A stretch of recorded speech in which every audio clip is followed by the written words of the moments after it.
साथियों नमस्कार। आज मैं एक महा औषधि की बात करूंगा जो हमारे वैद्य बंधुओं के लिए बहुत ही आवश्यक और बहुत ही उपयोगी है। जी हाँ साथियों, जो भगवान शिव का महाप्रसाद भी है। देवों के देव महादेव लोगों के असाध्य कष्टों को हरने के लिए या समन करने के लिए, प्राणी मात्र के उपकार के लिए दिव्य गुणों से युक्त हम बात कर रहे हैं रुद्रवंती की, जो केवल पुण्य भूमि या कहें देव भूमि में ही प्राप्त होती है और बड़े बड़े योगी और ऋषि इसको प्राप्त करने के लिए लालायित रहते हैं। इससे कंचन अर्थात स्वर्ण भी बनाया जा सकता है। रुद्रवंती के प्रयोग से जवानी स्थिर रहती है, हृदय मस्तिष्क अमाशय बलवान बनते हैं और यकृत को बल मिलता है। रुद्रवंती 3 प्रकार की होती है।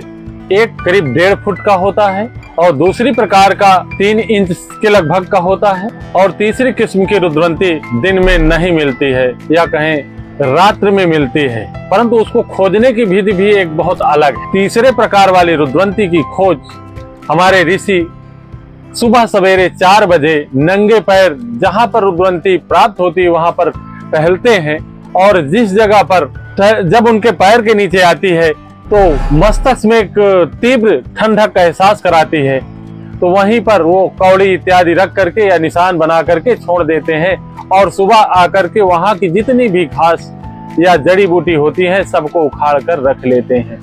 एक ही खुराक से असाध्य रोगों का समन किया जा सकता है, किंतु जो 3 इंच की रुद्रवंती होती है दूसरे नंबर की, वो सर्वसुलभ है और वो मिल रही है, जिसको मैं भी प्राप्त करता हूँ और प्राप्त करने के साथ साथ असाध्य रोगों में या कष्टप्रद रोगों में उनका स्वयं प्रयोग करता हूँ और अपने परिवार के जनों में प्रयोग कराता हूँ।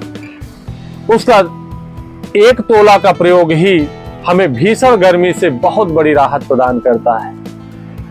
एलोपैथिक दवाओं के दुष्प्रभाव से अगर हमारे शरीर में खुजली उत्पन्न हो गई है या दाने निकल आए हैं या और किन्हीं कारणों से दाने पड़ रहे हैं, चकत्ते पड़ रहे हैं, तो केवल 2-4 दिन के प्रयोग से ही इस रुद्रवंती के आराम हो जाता है। हमारे गुरुदेव भगवान कहा करते थे, तोरस गंधक मोरस पारा, इन दोनों से नाग समारा, नाग मार नागिन को दीजिए, मुट्ठी भर भर कंचन लीजिए। इसमें रुद्रवंती के स्वरस का बहुत बड़ा योगदान है सोना बनाने में। इसकी बहुत ही विस्तार पूर्वक उन्होंने मुझे कई बार बताया, जो कि विषय रुद्रवंती का है तो मैं इसका विस्तार नहीं करूंगा। कहने का अर्थ यह है कि रुद्रवंती गुणों से भरपूर है, सर्वसुलभ है